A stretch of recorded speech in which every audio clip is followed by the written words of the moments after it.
James Cantor, the head of visitor engagement here at the Venda Museum. I'm excited to introduce my friend Tiffany Naiman, PhD, our esteemed speaker today. Tiffany serves as the Director of Music Industry Programs and holds the title of Assistant Teaching Professor at UCLA's esteemed Herb Alpert School of Music, where her dedication to the intersection of music, culture, and society shines through her work. Her scholarship spans various fields, including popular music, temporality, and disability studies, where she has made significant contributions. In addition to her academic accomplishments, Tiffany's advocacy for LGBTQ+ voices is profound. She currently serves as the co-chair of the LGBTQ study group of the American Musicological Society, demonstrating her commitment to fostering inclusivity and representation in the world of musicology. Today, Tiffany brings her unique perspective, scholarly excellence, and artistic insight to our discussion of David Bowie as a political philosopher, memory, capitalism, and Berlin.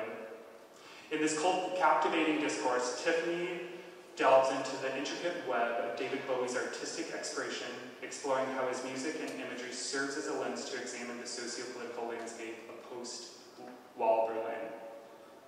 Bowie's legendary ability to seamlessly blend music and visual elements have earned Tiffany's recognition in her scholarship. Her work has been published in prestigious publications including Black Star Rising, and she has contributed to important books as Purple Rain and the Bloomsbury Handbook of Popular Music Video Analysis. Tiffany's expertise as a David Bowie scholar is unparalleled. Tiffany is not merely an academic, she is also a dynamic DJ, an electronic musician, performing under the moniker Neon Grey. Her role as an experimental film and music programmer for Outfest Los Angeles speaks to her dedication for providing a platform for underrepresented queer voices, allowing them to shine and transform the landscape of LGBTQ+ spaces. Furthermore, Tiffany manages the musical artist Cusses, curates a variety of club nights and one-off musical events, and is award-winning documentary film producer. Her commitment to the arts and the community extends to her role on the boards of FemHouse, the 100%ers, and Theater Exile. In conclusion, Tiffany is a true luminary, a dedicated advocate and scholar whose work transcends boundaries. Her multifaceted contributions to the world of music, culture, and LGBTQ+ representation is nothing short of extraordinary. It is an honor to have her here today to explore the profound connections between music, memory, capitalism, and Berlin in the context of the legendary David Bowie. Before I invite Tiffany up here, I wanted to take a moment to extend my gratitude and praise to our visitor engagement team. They play a crucial role in overseeing the logistics, hospitality, and cultivation of our community that attends our programming. Their dedication ensures our museum continues to offer excellence in every aspect of our endeavors. In particular, I'd like to give a very special thanks to Rachel Riggin, our events and program manager.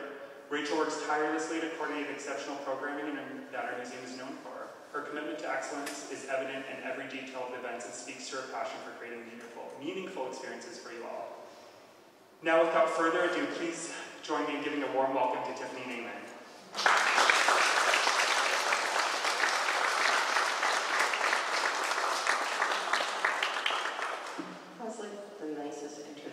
Ever. I was like, what is he talking about? The person sounds great. I want to see them. I want to thank the Venda and the whole staff and James. This is an incredible museum that I've only just come into contact with their incredible Bowie Soviet Union show. And I love the way this museum feels and the community of it and the ideas behind it. So it's a real honor to be speaking here. I want to let you all know I've been sick. I'm not sick anymore, but I have a cough. So I apologize if I'm drinking water and coughing. I'm going to hopefully not spill it. So I guess there's going to be a lot of theory in this, so I'm just preparing you for it. I'm a theory nerd, and I think Bowie was too, and I was really taught by Bowie in lots of ways in my existence until I did go to college, which was quite late in life, so he taught me all the books to read, from Marx to everybody. I mean, everybody. was reading it, I was reading it. So, all right, here we go.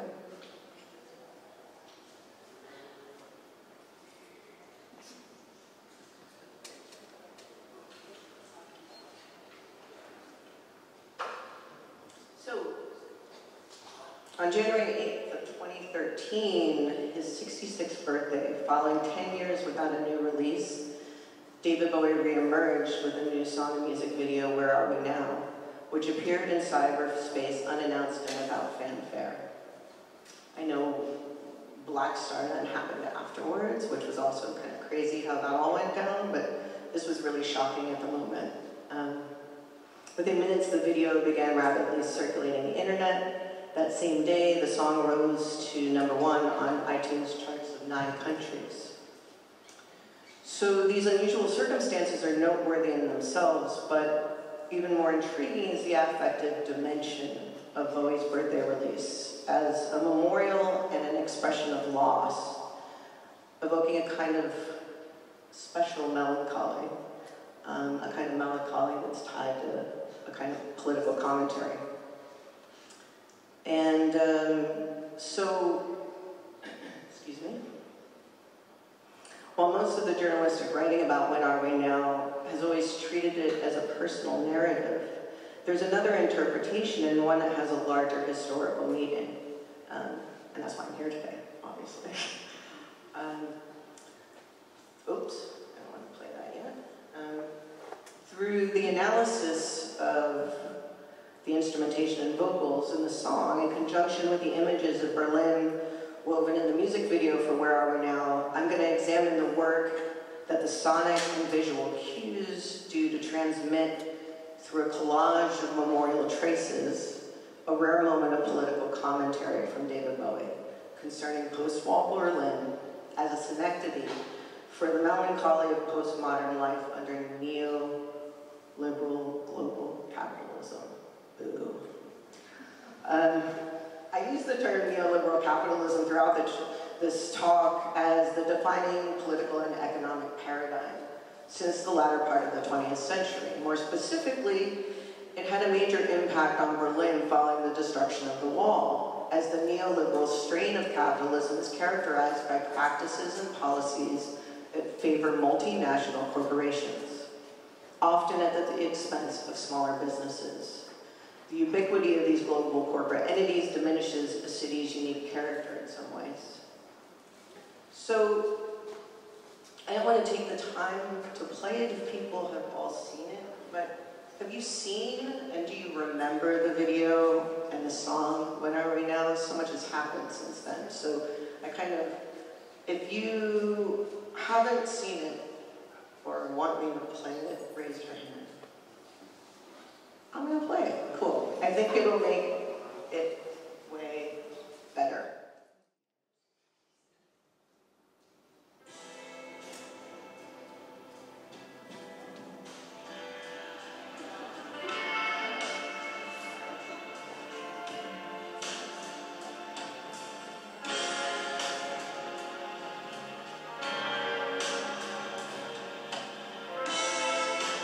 Had to get the train.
20,000 people, crossroads are broken,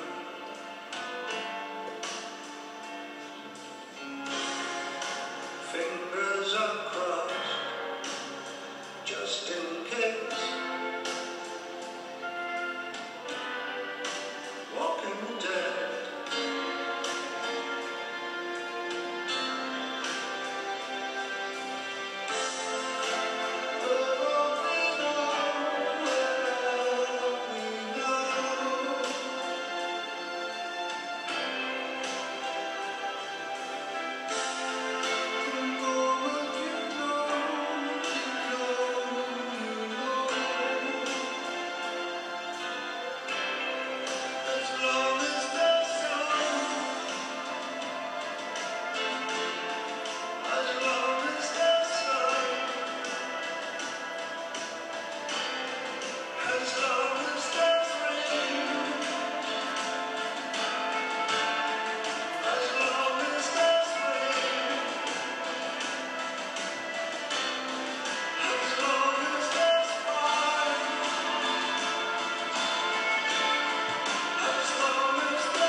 Yay, David Bowie.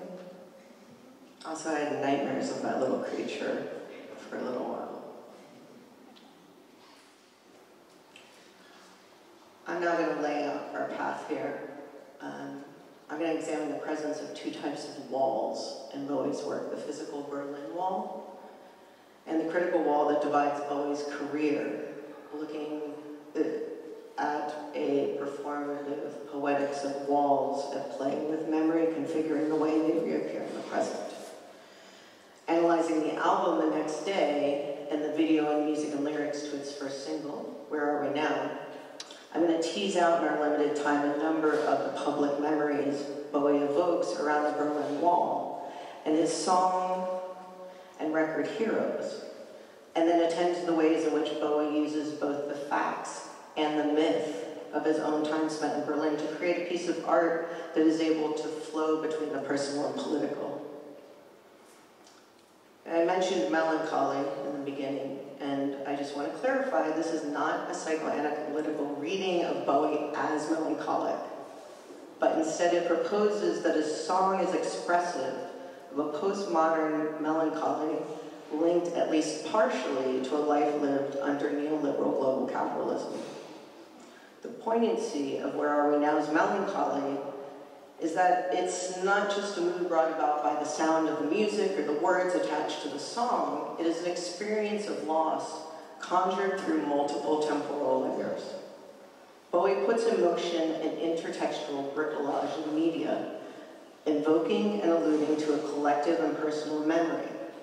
Bowie's own memory, his fans' memories, memories of the era in which Heroes was created and released, and then the collective memories of the Berlin Wall, which trace a narrative of political struggle from the 1960s to the present. Because this loss has multiple layers tied to different objects and moments, it makes the melancholy stronger and the object of its cause more difficult to pinpoint. This multivariance is also how Freud differentiates mourning and melancholia. And I know, we all love Freud, right? Kind of over him.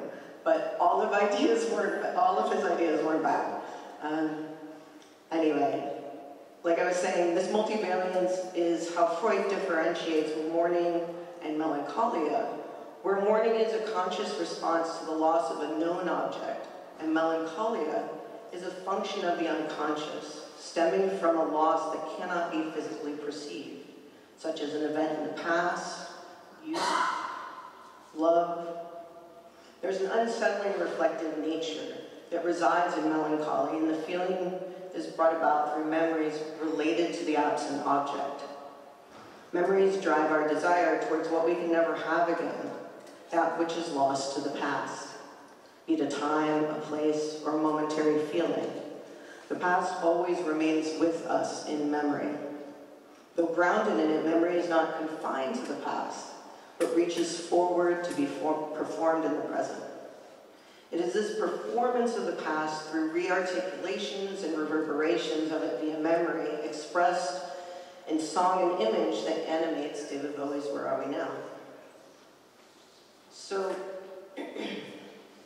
in Unmarked, The Politics of Performance, this badass performance theorist, Peggy Phelan, theorizes the radically ephemeral nature of performance, stressing that the document of performance is only a spur to memory, an encouragement of memory to become present. In line with Phelan's assertion, Bowie's construction of Where Are We Now and its release activates a series of memories in the song's audience that are in one hand personal and the other very public memories embedded in Western musical and historical culture. In listening to Where Are We Now, one is inclined to consider the performative possibility of traces, of memories. By performing partial memories and embedding sonic specters, Bowie's song brings the past very much into the present, a present imbued with melancholy. So let's turn to Bowie's time in Berlin. Tony Visconti, who often gets forgotten because of Brian Eno, he was a co-producer of Heroes and The Next Day. And he recalls that Berlin circa 77 as a place where, quote, the impending danger of the divided military zones, the bizarre nightlife, the extremely traditional restaurants with apron servers, and reminders of Hitler's not too distant presence were all part of what seeped into the creative energy at work in the studio just a few hundred yards from the wall. The studio, which Bowie dubbed the Hall by the Wall, had once been used as a Nazi social club. It was a Weimar ballroom, Bowie said, utilized by the Gestapo in the 30s for their own little musical soirees. While working on Heroes, Bowie could gaze out from the studio window at the wall and its guard tower, where East German border guards sat, guns in hand, ready to stop anyone attempting to traverse the wall. The fact that he and his fellow musicians were working directly in the shadows of the wall, surrounded not just by echoes of wars past, but by reminders of the contemporary conflicts between East and West, instilled a drive and seriousness into this work. And this just isn't me hypothesizing. Bowie actually spoke of the effects of the surroundings on his music in a 1977 interview, stating, "Whether it's fortunate or not, I don't know, but I'm absolutely and totally vulnerable by environment. And environment and circumstances affect my writing tremendously." Excuse me. Though Berlin allowed for personal and artistic freedom for Bowie, his city was not the experience for many in the 70s Berlin. And the oppression and the divisiveness of the wall is a far more present affect on the album Heroes than any expression of freedom might be. The wall that ran through Berlin becomes an oral expression of the very real tension that existed in the divided city, from the swirling flanging guitar threatening to swallow Bowie's voice in Sons of the Silent Age, to the rapid rhythm of Look Back in Anger, where Bowie's crooning vocals appear in juxtaposition with a frantic pace of instrumentation. These musical moments where vocal melodies completely split from the music's rhythm or tone can be read as compositional and aesthetic choices that are in relationship to the environment Bowie was living and working in. All the songs on Heroes have reverberations of Berlin within them. However, it's Heroes, the title track, and the most beloved and remembered song on the album that has the most obvious musical and lyrical connections to the city and the wall. So going back to Hans's studios, where the recording took place, it was really, really, really big. It held 150-person orchestras that would perform there during World War II. So with all that space, the musicians were set far apart from one another. And Bowie was literally walled off from the rest of the performers by these gobos. That's what those lines are in the drawing. There are barriers that keep sounds from one instrument bleeding into another's microphone rig. In some ways, then, the studio recreated what was happening in the city at large. And this division, this separation, undoubtedly had an effect on the construction and the sound of Heroes.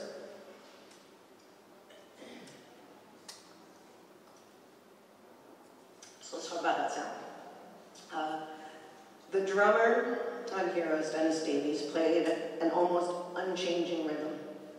And it sounded only through the snare and hi-hat, with the kick drum faded way back in the mix. The consistent drum beat, rather than being tiresome, allows the listener to find a sonic connection to cling to, while Eno's experimental use of the EMS synthi, that's that thing up there, it's a synthesizer in a briefcase that he made, swooshes and chatters, becoming more and more clear as the track continues and develops in intensity. Meanwhile, Robert Fripp, he has a triple track guitar, that's Robert Fripp up there, holding the guitar. It's triple tracked and it soars over all the layers of the sound wall that Visconti was constructing in the booth. So let me just play a tiny bit of it so you have it in your ear. Let's see how this goes.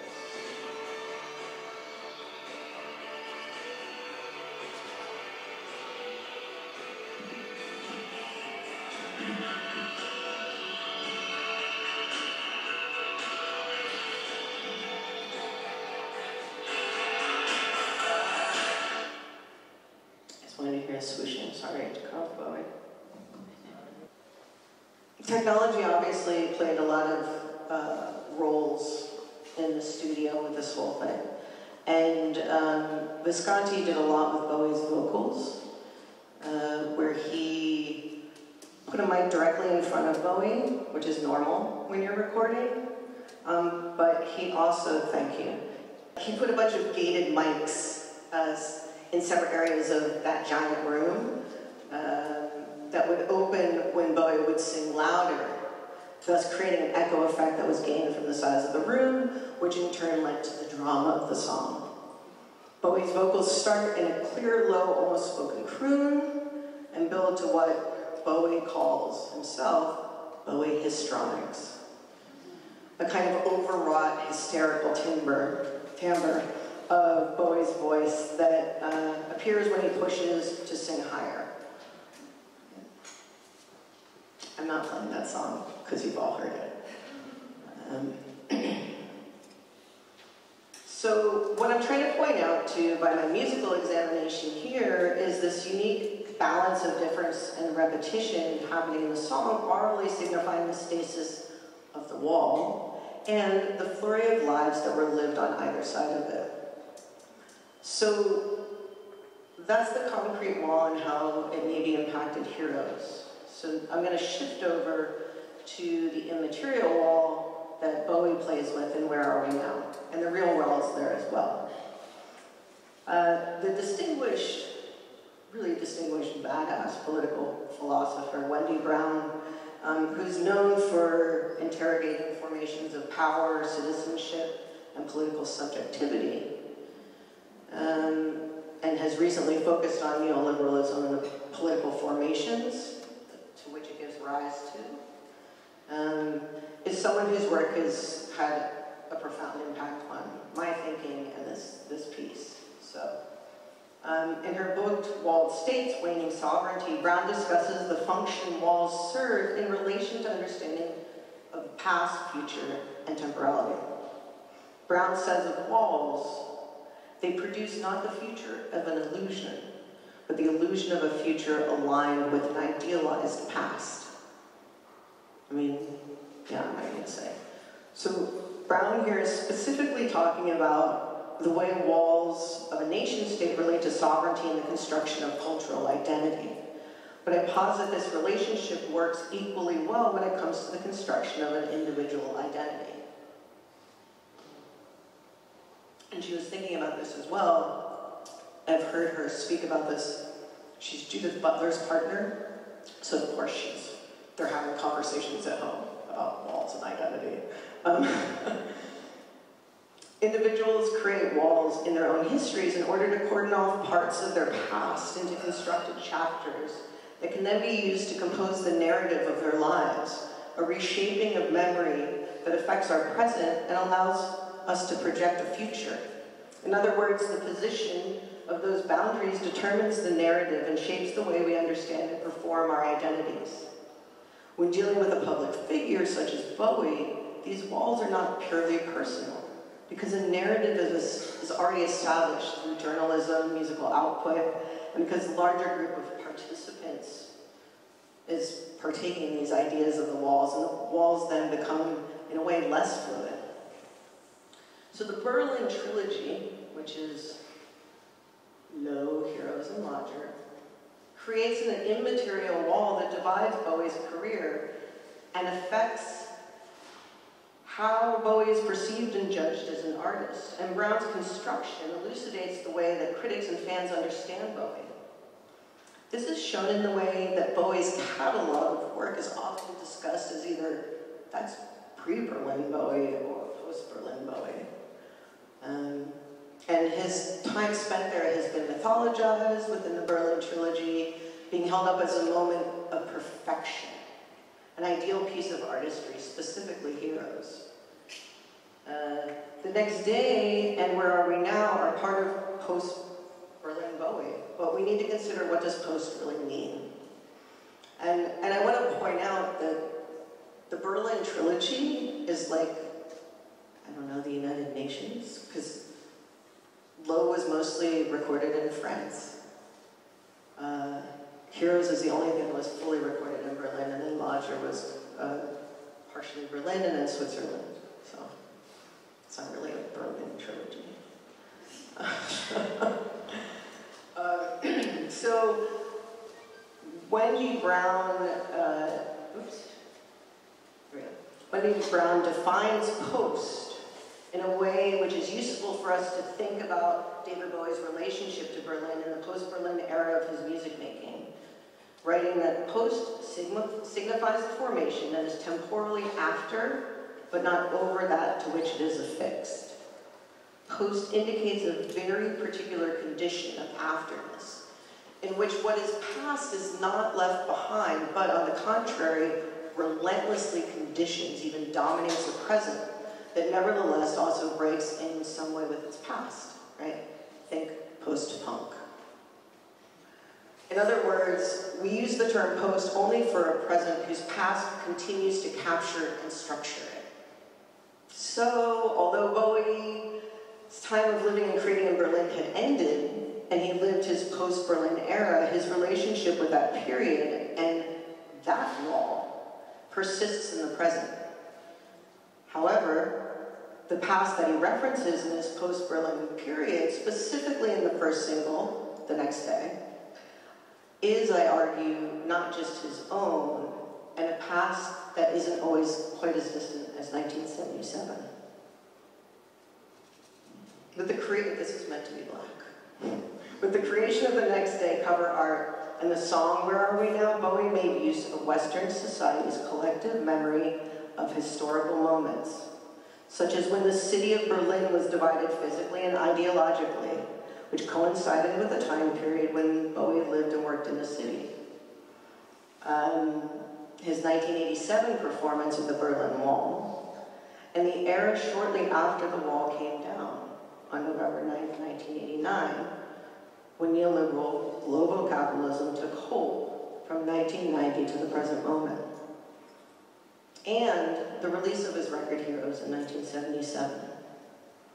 The album Heroes is not just an object, either physical or musical, but a catalyst for memory, as I've said. The album's cover and the recorded songs are part of a narrative of Bowie and Berlin. So Heroes is a placeholder of a particular time, yet it shifts and moves with its audience and with Bowie. An album accumulates meaning with each listening, right? Like, I don't know, I feel like I'm looking at them. I'm not saying that you're old, but we've listened to probably our favorite records a lot of times, and we probably have different feelings about them when we come to them as a teenager, and then we listen to them as a 20-year-old, and then as an adult, right? That's what I'm talking about. Yet, at the same time, it can also elicit memories of previous encounters with the work. Like you think about, oh, I remember when I listened to this, and I was so sad as a teenager. I was listening to Joy Division. I was like, I'm so sad. Right? But now you're like, I'm dancing to Joy Division. That's weird.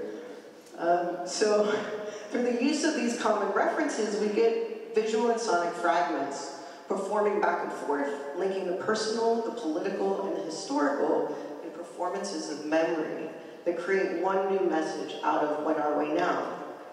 Yet, it's a message definitely still haunted by a lot of ghosts. So the album cover of The Next Day was released along with the single and the music video. It all came at once.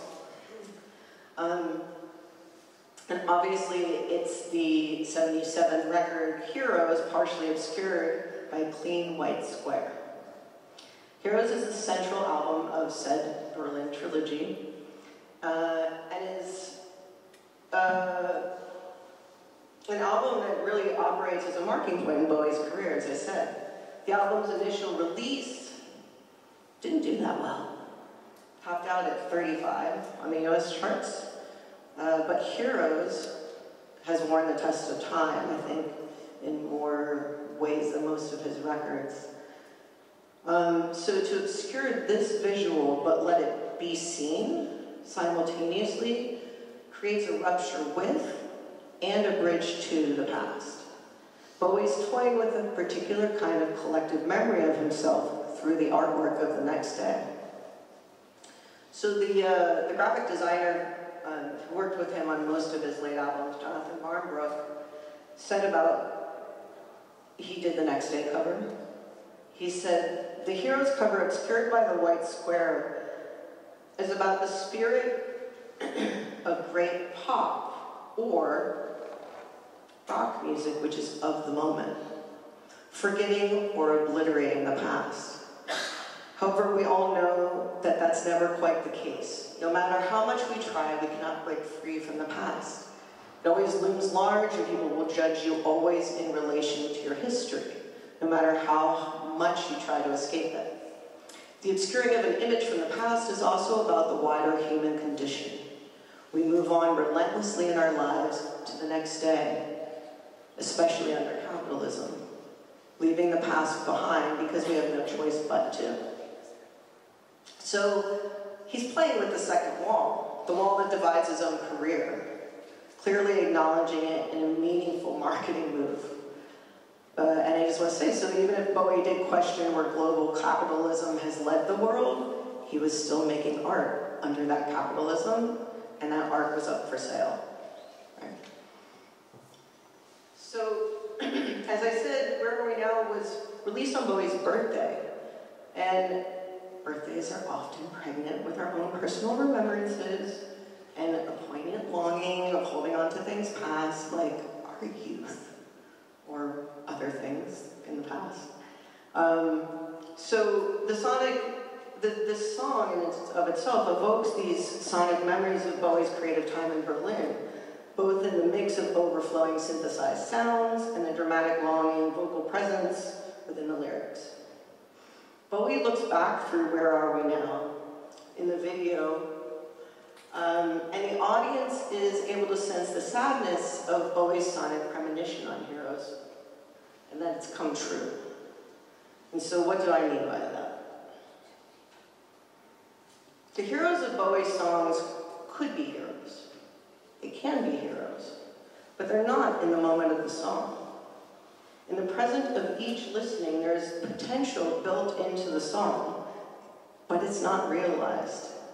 This unrealized potential adds to the melancholy in that it exemplifies what David Bowie had said was ingrained in the music he created in Berlin. Right? What he said was,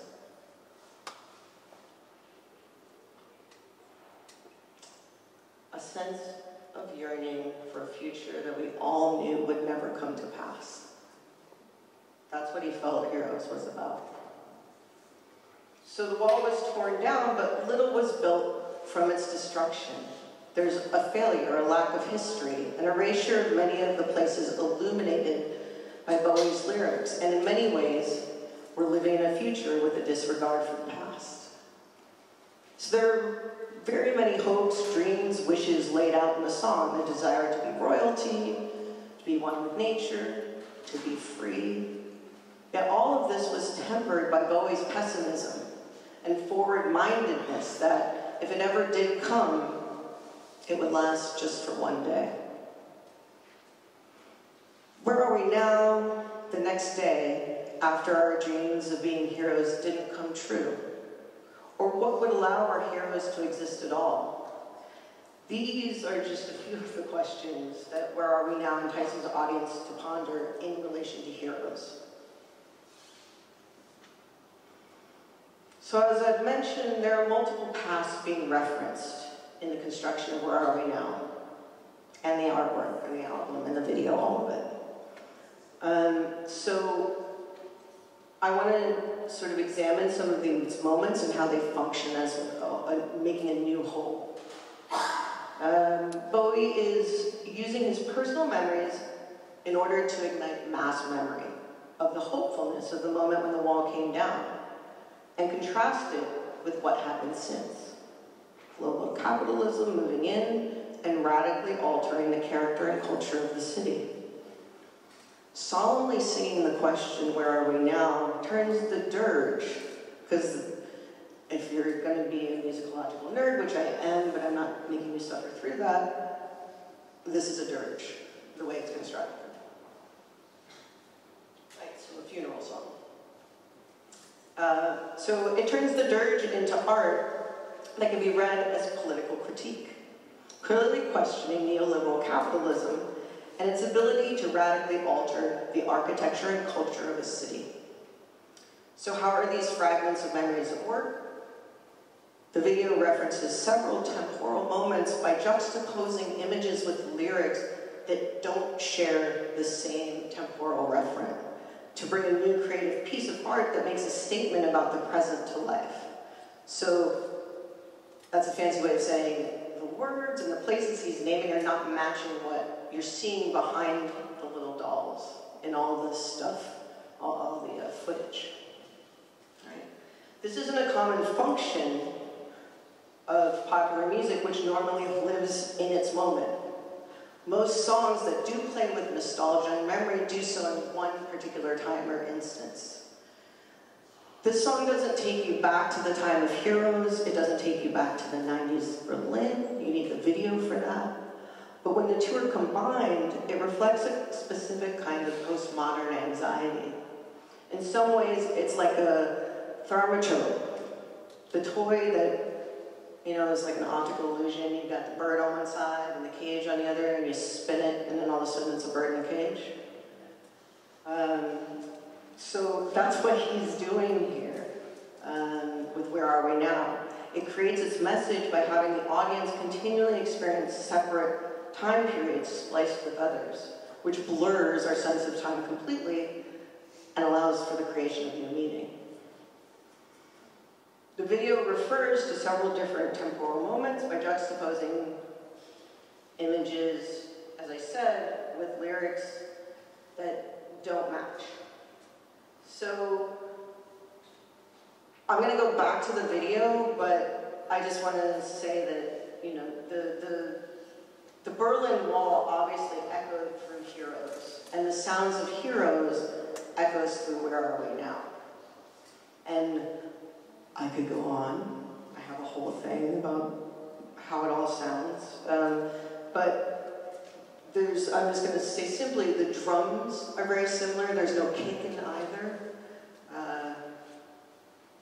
The echo on his vocals, the way in which things crescendo, you know, it's very similar. It has the same vibe in lots of ways. It's just the same vibe, simply. So these, you know, the whole thing of When Are We Now, and the style and the effects that are used sound very much like Heroes. And it ends up juxtaposing the past Berlin and the past Bowie with the present Bowie, or not present, at the time present Bowie. So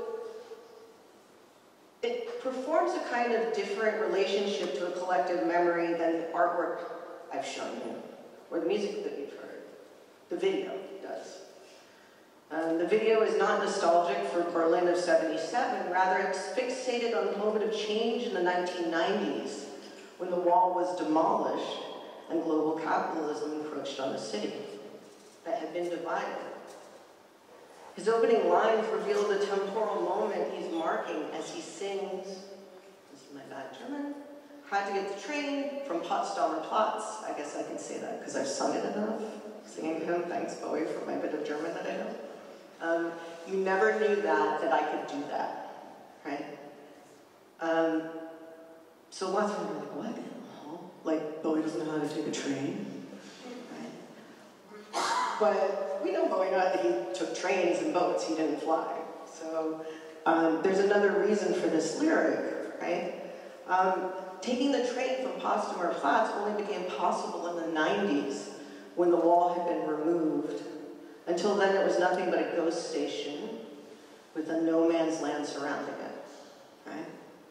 The image that's shown in the video is a view of, of the border of Potsdamer Platz where the wall once was, reinforcing that the song is at least partially a rumination on the wall and what its destruction has meant to Berlin. As the video continues, Bowie explicitly shows buildings and locations that are not the ones he's naming in the song, right? It's a really interesting moment.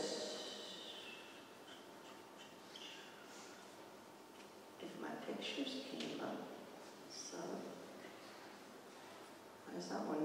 This slide isn't working.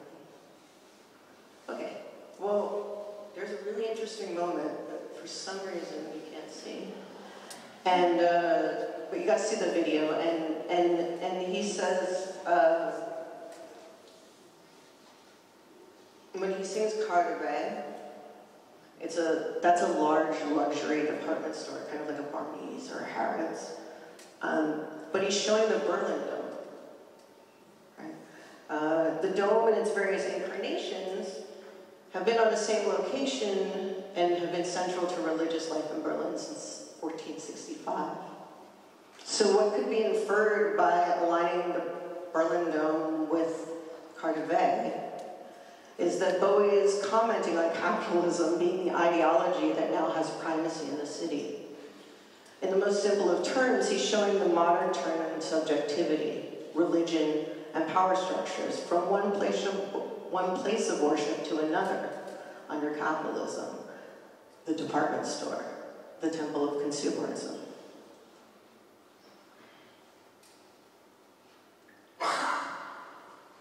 Furthermore, the video for the song. In the video for the song, we're shown almost exclusively images of Berlin post-wall, right? So, oh, there it worked. So, that's the thing I was just talking about. That's the department store, that's the dome that we see when he's singing that.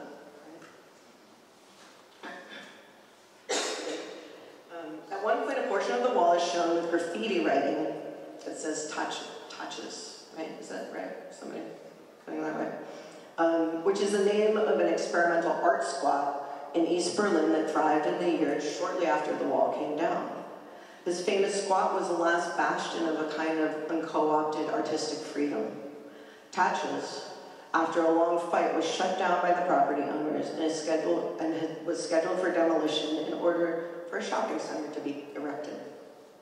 What is even more fascinating is this piece of the wall that's in the video right there. It's really a tourist site, placed in a parking lot behind Tatches. In other words, it's a piece of the original wall, but it's been relocated to a spot where the wall never stood. The significance of this is around the wall and memory and the obliteration of events, augmenting history with the goal of capital accumulation. So one clearly modern shot we see is of the apartment building where Bowie resided when he was living there. This shot of the building is obviously not from 1976, as revealed by the Lotus tattoo shop. The tattoo shop didn't open until the turn of the millennium, actually. So, you know, even his home was turned into a place that makes money. Not that, I mean, he probably paid his landlord. Maybe. Unless he had Iggy Pop knock on the door and they were like, no, we're not opening. So the final clue I'll point to in order to support my assertion that this song and video are making a statement about capitalism rather than it just being a wistful remembrance of Bowie's own past Berlin, arrives at 3 minutes and 5 seconds into the song when we see Bowie's full body for the first time. This one. He's standing next to a large shopping bag stuffed full that reads, "Thank you for shopping with us." I have a very long, extensive breakdown of the t-shirt and a cruise liner and his ex-girlfriend, but I have a book chapter coming out, and so you can read it in there. It would just take too long, but it's really fascinating. And so, like, also think about the whole video. It's in Tony Osler's studio. It's filled with stuff. There's like just stuff everywhere, right? So it's about this accumulation of stuff and what good it does us in lots of ways. So within the song, Bowie also repeatedly refers to walking the dead through the German city streets, a possible meditation on loss. There exists the personal meaning of his own loss regarding a particular time in his life, but there also remains the imagery that is evoked when the images of Berlin are tied to this lyric, those of mass violence and death. There are two things to consider within this lyric. Walking is done in public, and the dead are dependent on their walker. So the act of walking the dead is at once communal and personal. Additionally, walking and waking the dead are sonorously quite close together. Thus, I would posit that Bowie is raising spirits, perhaps his own for his birthday, but also the ghost of the former self and selves, and the ghosts of those whose lives were lost. In so many different ways, right? Not just death, but forms of a living death, including the eradication of a space for artists to thrive in Berlin. Loss, memory, and melancholy are all internal, private experiences. And they're made public and collective through Bowie's video for the song, a strolling visual and sonic display of the ghosts of a divided Berlin, a Berlin made almost unrecognizable by capitalism. This process combines his personal memories, which are publicly owned, and the public memories of transition and change, which are privately reconfigured. Then, these memories are doubly mediated by the production in the song and the filming of the music video. Coming to the end. So, as David Bowie states, and he is this expert in melancholic theory, he points out that the ability of the melancholic object to express multiple losses at once speaks to its flexibility as a signifier, endowing it with not only a multifaceted, but also a certain pamphletist-like quality. This condensation of meaning allows us to understand the lost object as continually shifting, both spatially and temporally.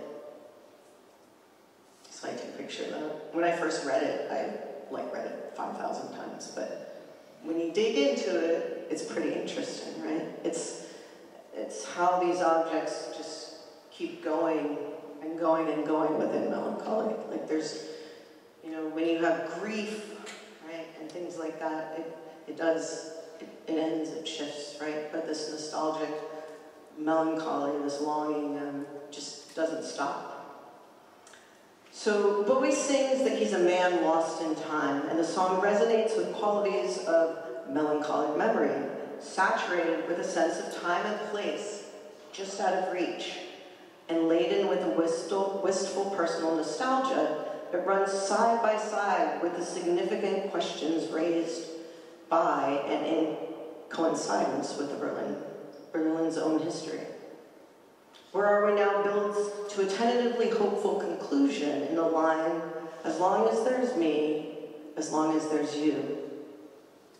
Drawing both the listener and Bowie's persona back to the present and pointing towards a future with the past brought into the present. Much like Walter Benjamin's Angel of History, whose face is turned towards the past, it is being blown into the future by a great storm. All the while, a pile of debris before him grows skyward. Oops, the wrong way. Bowie's turning our heads, forcing us to look back at the remains of history, making us question the storm of progress at both the personal and political level. Unlike mourning, in which the past is declared resolved, finished, and dead, in melancholy, which is the affect I'm trying to relate here to both Bowie and Benjamin, the past remains steadfastly alive, right? It's alive in the present, constituting an ongoing and open relationship with the past, bringing its ghosts and specters, its flaring and fleeting images into the present. So Bowie brings these elements from various pasts together to present through his reflective song, When Are We Now?, causing us to evaluate our own position. Loss here is not an act of disappearance, rather it's a mechanism that allows for a shift in the narrative that creates an even greater awareness of a kind of absence of creativity that we are made more and more aware of as the song progresses. Right? So this loss leads one to deal with what I mentioned earlier, this collective melancholy of postmodern life, with David Bowie as our soundtrack. That's it.